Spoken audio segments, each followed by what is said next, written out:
Hey guys, welcome back to Read Aloud with Miss Rafferty. Today's the last day of Charlotte's Web that we're going to finish. I hope you all have enjoyed the book, and we're going to start a new book this week. Tomorrow in the email and on Google Classroom, I'm going to post a poll. Basically, you guys get to vote on what book you want us to read next for our Read Aloud. All right, so we're going to go ahead and finish up this book, and then I will post that. All right, Chapter 20, The Hour of Triumph. Special announcement, said the loudspeaker in a pompous voice. The management of the fair takes great pleasure in presenting Mr. Homer L. Zuckerman and his famous pig. The truck bearing this extraordinary animal is now approaching the infield. Kindly stand back and give the truck room to proceed. In a few moments, the pig will be unloaded in the special judging ring in front of the grandstand where a special award will be made. Will the crowd please make way and let the truck pass? Thank you. Wilbur trembled when he heard this speech. He felt happy but dizzy. The truck crept along slowly in low speed. Crowds of people surrounded it, and Mr. Arable had to drive very carefully in order not to run over anybody. At last, he managed to reach the judge's stand. Avery jumped out and lowered the tailgate. I'm scared to death, whispered Mrs. Zuckerman. Hundreds of people are looking at us. Cheer up, replied Mrs. Arable. This is fun. Unload your pig, please, said the loudspeaker. All together now, boys, said Mr. Zuckerman. Several men stepped forward from the crowd to help lift the crate. Avery was the busiest helper of all. Tuck your shirt in, Avery, cried Mrs. Zuckerman, and tighten your belt. Your pants are coming down. Can't you see I'm busy, replied Avery in disgust. Look, cried Fern, pointing. There's Henry. Don't shout, Fern, said her mother, and don't point. Can I please have some money, asked Fern. Henry invited me to go on the Ferris wheel again, and I don't think he has any money left. He ran out of money. Mrs. Arable opened her handbag. Here, she said, here is 40 cents. Now don't get lost, and be back at our regular meeting place by the pig pen very soon. Fern raced off, ducking and dodging through the crowd in search of Henry. The Zuckerman pig is now being taken from his crate, boomed the voice of the loudspeaker. Stand by for an announcement. Templeton crouched under the straw at the bottom of the crate. What a lot of nonsense, muttered the rat. What a lot of fuss about nothing. Over in the pig pen, silent and alone, Charlotte rested. Her two front legs embraced the egg sack. Charlotte could hear everything that was said on the loudspeaker. The words gave her courage. This was her hour of triumph. As Wilbur came out of the crate, the crowd clapped and cheered. Mr. Zuckerman took off his cap and bowed. Lurvy pulled his big handkerchief from his pocket and wiped the sweat from the back of his neck. Avery knelt in the dirt by Wilbur's side, busily stroking him and showing off. Mrs. Zuckerman and Mrs. Arable stood on the running board of the truck. Ladies and gentlemen, said the loudspeaker, we now present Mr. Homer L. Zuckerman's distinguished pig. The fame of this unique animal will spread to the far corners of the earth, attracting many valuable tourists to our great state.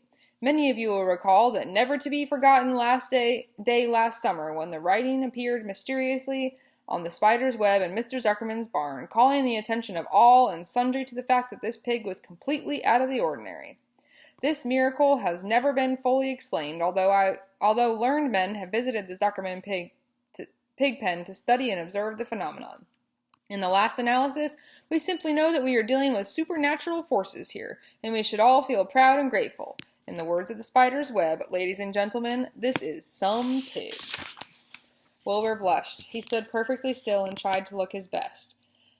This magnificent animal, continued the loudspeaker, is truly terrific. Look at him, ladies and gentlemen. Note the smoothest and whitest of the coat. Observe the spotless skin and the healthiest pink glow of ears and snout. It's the buttermilk, whispered Mrs. Arable to Mrs. Zuckerman. Note the general radiance of this animal. Then remember the day when the word radiant appeared clearly on the web.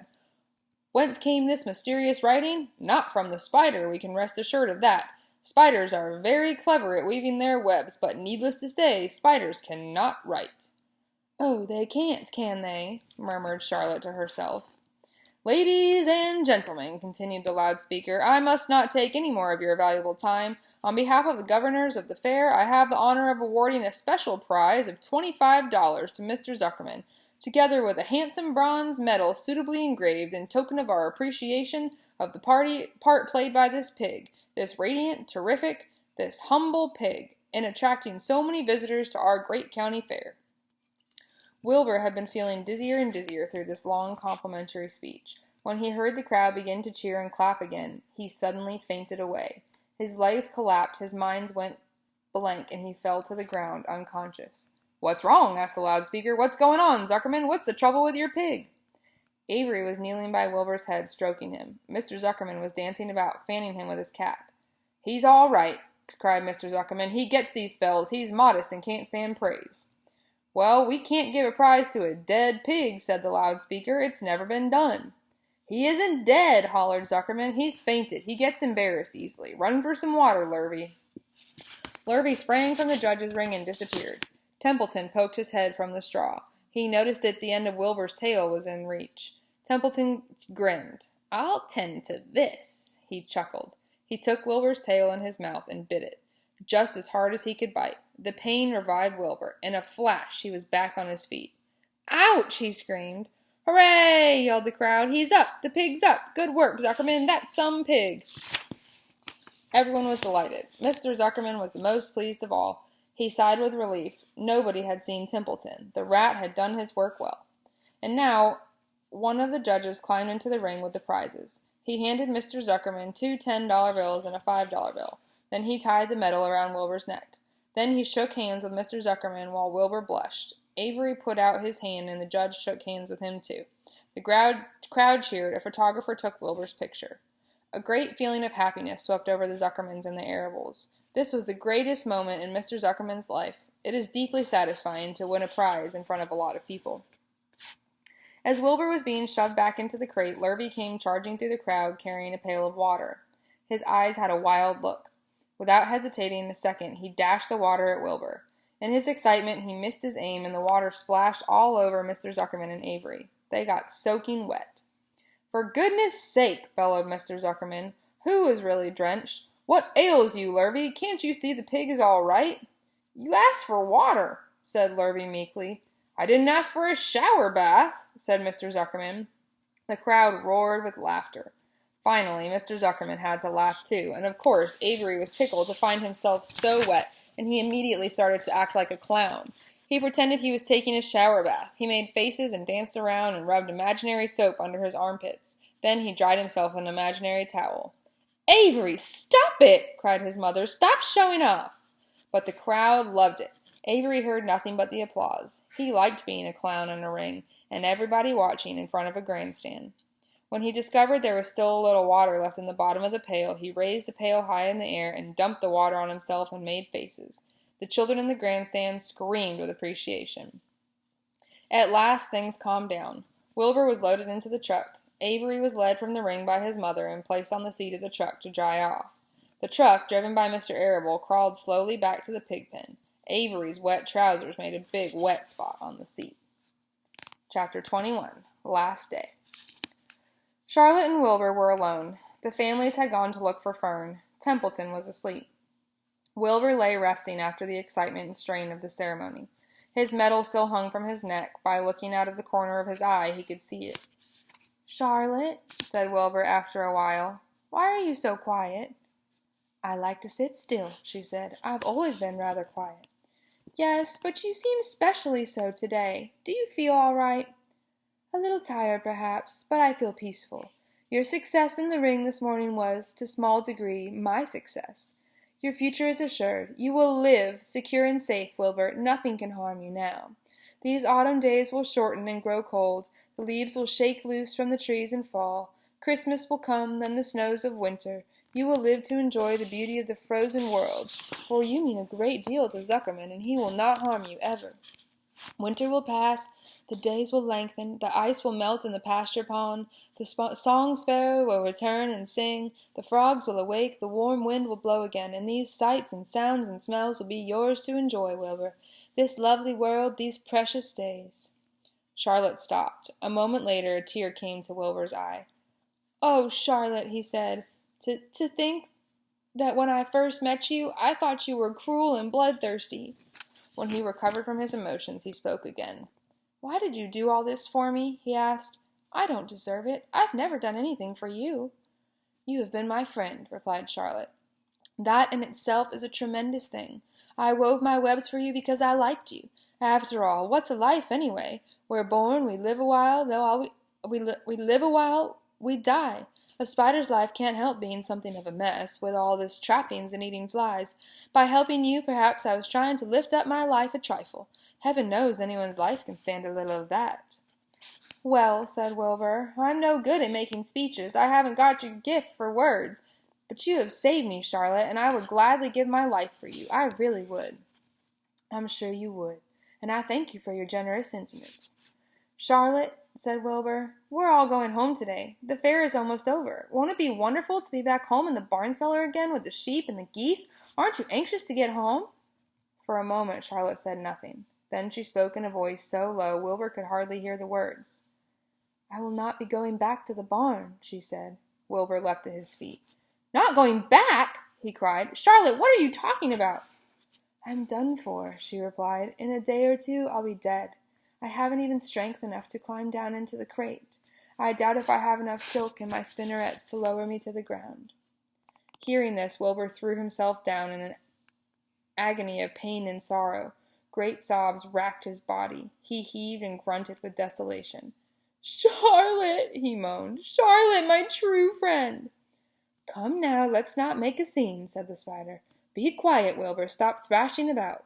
"But I can't stand it," shouted Wilbur. "I won't leave you here alone to die. If you're going to stay here, I shall stay too." "Don't be ridiculous," said Charlotte. "You can't stay here. Zuckerman and Lurvy and John Arrowell and the others will be back any minute now, and they'll shove you into that crate and away you'll go. Besides, it wouldn't make any sense for you to stay. There would be no one to feed you. The fairgrounds will be soon empty and deserted." Wilbur was in a panic. He raced round and round the pen. Suddenly he had an idea. He thought of the egg sac and 514 little spiders that would hatch in the spring. If Charlotte herself was unable to go home to the barn, at least he must take her children along. Wilbur rushed to the front of his pen. He put his front feet up on the top board and gazed around. In the distance he saw the Arabels and the Zuckermans approaching. He knew he would have to act quickly. "Where's Templeton?" he demanded. "He's in that corner under the straw, asleep," said Charlotte. Wilbur rushed over, pushed his strong snout under the rat, and tossed him into the air. "Templeton!" screamed Wilbur. "Pay attention!" The rat, surprised out of a sudden sleep, looked first dazed, then disgusted. "What kind of monkey shine is this?" he growled. "Can't a rat catch a wink of sleep without being rudely popped into the air?" "Listen to me," cried Wilbur. "Charlotte is very ill. She has only a short time to live. She cannot accompany us home because of her condition. Therefore, it is absolutely necessary that I take her egg sac with me. I can't reach it, and I can't climb. You are the only one that can get it. There's not a second to be lost. The people are coming. They'll be here in no time. Please, please, please, Templeton, climb up and get the egg sac." The rat yawned. He straightened his whiskers. Then he looked up at the egg sac.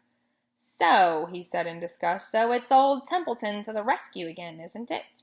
Templeton, do this. Templeton, do that. Templeton, please run down to the dump and get me a magazine clipping. Templeton, please lend me a piece of string so I can spin a web." "Oh, hurry," said Wilbur. "Hurry up, Templeton." But the rat was in no hurry. He began imitating Wilbur's voice. "So it's hurry up, Templeton, isn't it?" he said. "Ho, ho, and what thanks do I ever get for these services? I would like to know. Never a kind word for old Templeton, only abuse and wisecracks and side remarks. Never a kind word for a rat." "Templeton," said Wilbur in desperation, "if you don't stop talking and get busy, all will be lost, and I will die of a broken heart. Please climb up." Templeton lay back in the straw. Lazily, he placed his forepaws behind his head and crossed his knees in an attitude of complete relaxation. "Die of a broken heart," he mimicked. "How touching! My, I notice that it's always me you come to when in trouble, but I've never heard of anyone's heart breaking on my account. Oh, no, who cares anything about old Templeton?" "Get up!" screamed Wilbur. "Stop acting like a spoiled child." Templeton grinned and lay still. "Who made trip after trip to the dump?" he asked. "Why, it was old Templeton. Who saved Charlotte's life by scaring that Arable boy away with a rotten goose egg? Bless my soul, I believe it was Templeton. Who bit your tail and got you back on your feet this morning after you had fainted in front of the crowd? Old Templeton. Has it ever occurred to you that I'm sick of running errands and doing favors? What do you think I am anyway? A rat of all work?" Wilbur was desperate. The people were coming, and the rat was failing him. Suddenly, he remembered Templeton's fondness for food. "Templeton," he said, "I will make you a solemn promise. Get Charlotte's egg sack for me, and from now on I will let you eat first when Lurvy slops me. I will let you have your choice of everything in the trough, and I won't touch a thing until you're through." The rat sat up. "You mean that?" he said. "I promise. I cross my heart." "All right, it's a deal," said the rat. He walked up to the wall and started to climb. His stomach was still swollen from last night's gorge. Groaning and complaining, he pulled himself slowly to the ceiling. He crept along till he reached the egg sack. Charlotte moved aside for him. She was dying, but she still had strength enough to move a little. Then Templeton bared his long, ugly teeth and began snipping the threads that fastened to the sack to the ceiling. Wilbur watched from below. "Use extreme care," he said. "I don't want a single one of those eggs harmed." "This so thick in my mouth," complained the rat. "It's worth caramel candy." But Templeton worked away at the job and managed to cut the sack adrift and carry it to the ground, where he dropped it in front of Wilbur. Wilbur heaved a great sigh of relief. "Thank you, Templeton," he said. "I will never forget this as long as I live." "Neither will I," said the rat, picking his teeth. "I feel as though I'd eaten a spool of thread. Well, home we go." Templeton crept into the crate and buried himself in the straw. He got out of sight just in time. Lurvy and John Arable and Mr. Zuckerman came along at that moment, followed by Mrs. Arable and Mrs. Zuckerman and Avery and Fern. Wilbur had already decided how he would carry the egg sack. There was only one way possible. He carefully took the little bundle in his mouth and held it there on top of his tongue. He remembered what Charlotte had told him, that the sack was waterproof and strong. It felt funny on his tongue and made him drool a bit, and of course he couldn't say anything. But as he was being shoved into the crate, he looked up at Charlotte and gave her a wink. She knew he was saying goodbye in the only way he could, and she knew her children were safe. "Goodbye," she whispered. Then she summoned all her strength and waved one of her front legs at him. She never moved again. Next day, as the Ferris wheel was being taken apart and the race horses were being loaded into vans and the entertainers were packing up their belongings and driving away in their trailers, Charlotte died.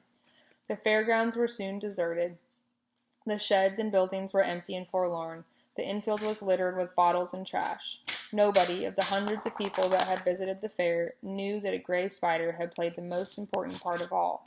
No one was with her when she died. Chapter 22, The Warm Wind. And so Wilbur came home to his beloved manure pile in the barn cellar. His was a strange homecoming. Around his neck he wore a medal of honor. In his mouth he held a sack of spider's eggs. There is no place like home, Wilbur thought, as he placed Charlotte's 514 unborn children carefully in a safe corner. The barn smelled good. His friends, the sheep and the geese, were glad to see him back. The geese gave him a noisy welcome. "Congratulations," they cried. "Nice work." Mr. Zuckerman took the medal from Wilbur's neck and hung it on a nail over the pig pen where visitors could examine it.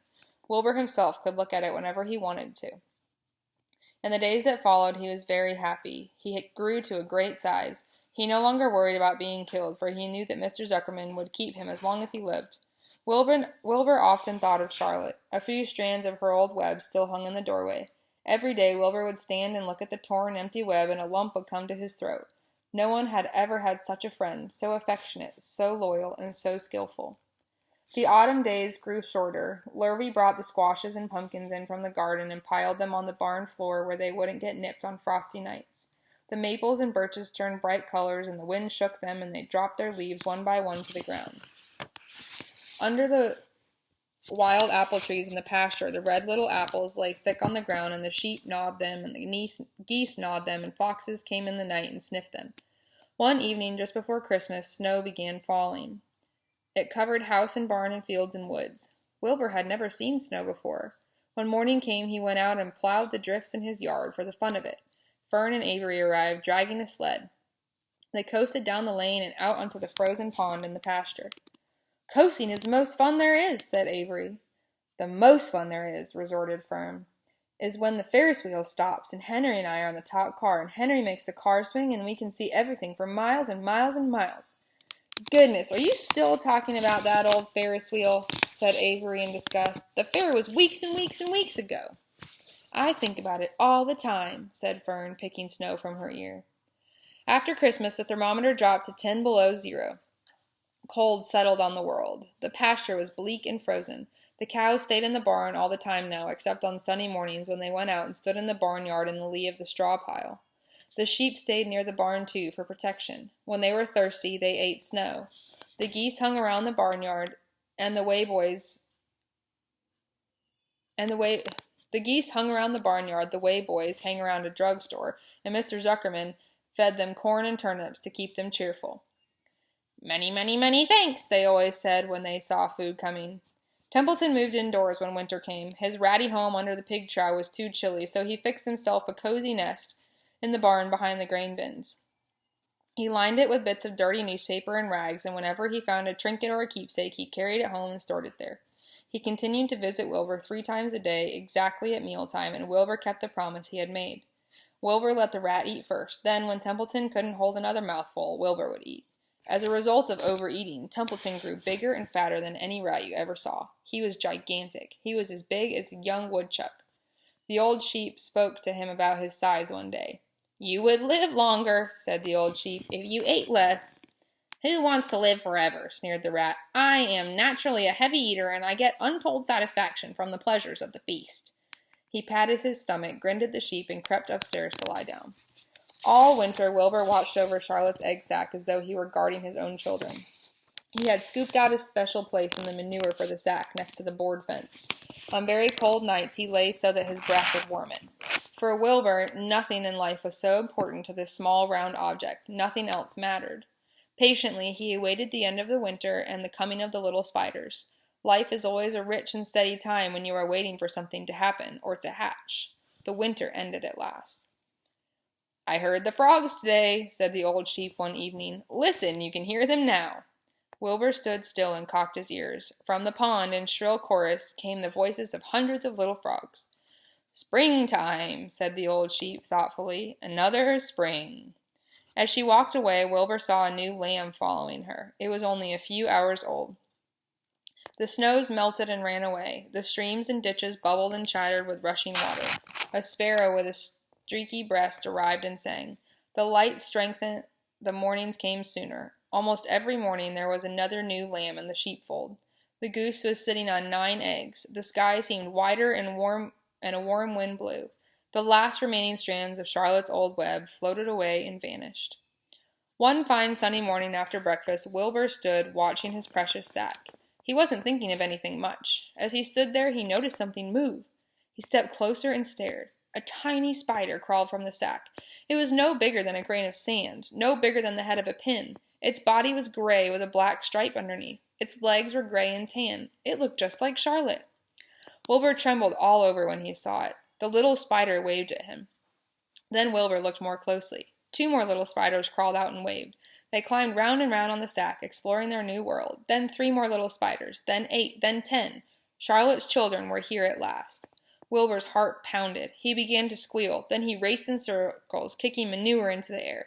Then he turned a backflip. Then he planted his front feet and came to a stop in front of Charlotte's children. "Hello there," he said. The first spider said hello, but its voice was so small Wilbur couldn't hear it. "I am an old friend of your mother's," said Wilbur. "I'm glad to see you. Are you all right? Is everything all right?" The little spiders waved their forelegs at him. Wilbur could see by the way they acted they were glad to see him. "Is there anything I can get you? Is there anything you need?" The young spiders just waved. For several days and several nights they crawled here and there, up and down, around and about, waving at Wilbur, trailing tiny draglines behind them and exploring their home. There were dozens and dozens of them. Wilbur couldn't count them, but he knew that he had a great many new friends. They grew quite rapidly. Soon each was as big as a BB shot. They made tiny webs near the sack. Then came a quiet morning when Mr. Zuckerman opened a door on the north side. A warm draft of rising air blew softly through the barn cellar. The air smelled of damp earth and of spruce woods, of the sweet springtime. The baby spiders felt a warm updraft. One spider climbed to the top of the fence. Then it did something that came as a great surprise to Wilbur. The spider stood on its head, pointed its spinnerets in the air, and let loose a cloud of fine silk. The silk formed a balloon. As Wilbur watched, the spider let go of the fence and rose into the air. "Goodbye," it said as it sailed through the doorway. "Wait a minute," screamed Wilbur. "Where do you think you're going?" But the spider was already out of sight. Then another baby spider crawled to the top of the fence, stood on its head, made a balloon, and sailed away. then another spider, then another. The air was soon filled with tiny balloons, each balloon carrying a spider. Wilbur was frantic. Charlotte's babies were disappearing at a great rate. "Come back, children," he cried. "Goodbye," they called. "Goodbye, goodbye." At last, one little spider took time enough to stop and talk to Wilbur before making its balloon. "We're leaving here on the warm updraft. This is our moment for setting forth. We are aeronauts, and we are going out into the world to make webs for ourselves." "But where?" asked Wilbur. "Wherever the wind takes us. High, low, near, far, east, west, north, south. We take to the breeze. We go as we please." "Are all of you going?" asked Wilbur. "You can't all go. I would be left alone with no friends. Your mother wouldn't want that to happen, I'm sure." The air was now so full of balloonists that the barn cellar looked almost as though a mist had gathered. Balloons by the dozen were rising, circling and drifting away through the doors, sailing off on the gentle winds. Cries of "Goodbye, goodbye, goodbye" came weakly to Wilbur's ears. He couldn't bear to watch any more. In sorrow he sank to the ground and closed his eyes. This seemed like the end of the world, to be deserted by Charlotte's children. Wilbur cried himself to sleep. When he woke, it was late afternoon. He looked at the egg sack. It was empty. He looked into the air. The balloonists were gone. Then he walked drearily to the doorway where Charlotte's web used to be. He was standing there, thinking of her. Then he heard a small voice. "Salutations," it said. "I'm up here." "So am I," said another tiny voice. "So am I," said a third voice. "3 of us are staying. We like this place, and we like you." Wilbur looked up. At the top of the doorway, 3 small webs were being constructed. On each web, working busily, was one of Charlotte's daughters. "Can I take this to mean," asked Wilbur, "that you have definitely decided to live here in the barn cellar, that I am going to have 3 friends?" "You can indeed," said the spiders. "What are your names, please?" asked Wilbur, trembling with joy. "I'll tell you my name," replied the first little spider, "if you tell me why you're trembling." "I'm trembling with joy," said Wilbur. "Then my name is Joy," said the first spider. "What was my mother's middle initial?" asked the second spider. "A," said Wilbur. "Then my name is Aranea," said the spider. "How about me?" asked the third spider. "Will you just pick out a nice, sensible name for me? Something not too long, not too fancy, and not too dumb?" Wilbur thought hard. "Nellie?" he suggested. "Fine, I like that very much," said the third spider. "You may call me Nellie." She daintily fastened her orb line to the next spoke of the web. Wilbur's heart brimmed with happiness. He felt that he should make a short speech on this very important occasion. "Joy, Aranea, Nellie," he began. "Welcome to the barn cellar. You have chosen a hollowed doorway from which to string your webs. I think it is only fair to tell you that I was devoted to your mother. I owe my very life to her. She was brilliant, beautiful, and loyal to the end. I shall always treasure her memory. To you, her daughters, I pledge my friendship forever and ever." "I pledge mine," said Joy. "I do too," said Aranea. "And so do I," said Nellie, who had just managed to catch a small gnat. It was a happy day for Wilbur, and many more happy, tranquil days followed. As time went on, and the months and years came and went, he was never without friends. Fern did not come regularly to the barn anymore. She was growing up, and was careful to avoid childish things, like sitting on a milk stool near a pig pen. But Charlotte's children and grandchildren and great-grandchildren, year after year, lived in the doorway. Each spring there were new little spiders hatching out to take the place of the old. Most of them sailed away on their balloons, but always 2 or 3 stayed and set up housekeeping in the doorway. Mr. Zuckerman took fine care of Wilbur all the rest of his days, and the pig was often visited by friends and admirers, for nobody ever forgot the year of his triumph and the miracle of the web.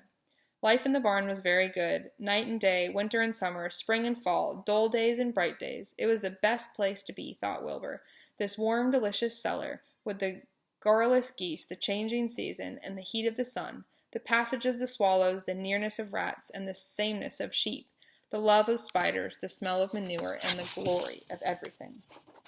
Wilbur never forgot Charlotte. Although he loved her children and grandchildren dearly, none of the new spiders ever quite took her place in his heart. She was in a class by herself. It is not often that someone comes along who was a true friend and a good writer. Charlotte was both. All right, that's the end of our story. I hope y'all enjoyed. I'm going to put a link on Google Classroom, and I will email it to your parents tomorrow, and you guys can vote on our next read aloud. Have a wonderful day.